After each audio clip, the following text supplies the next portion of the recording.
اور کلام مجسم ہوا اور فضل اور سچائی سے معمور ہو کر ہمارے درمیان رہا، اور ہم نے اس کا ایسا جلال دیکھا جیسا باپ کے اکلوتے کا جلال۔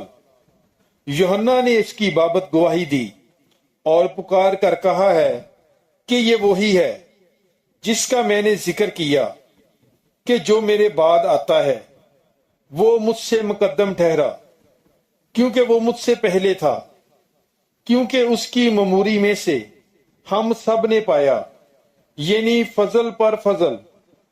اس لیے کہ شریعت تو موسیٰ کی معرفت دی گئی، مگر فضل اور سچائی یسوع مسیح کی معرفت پہنچی۔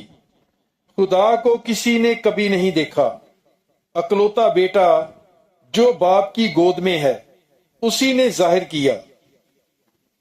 مقدس یوحنا کی انجیل پہلا باب 14 تا 18 یاد تک۔ God bless you. Bible is life.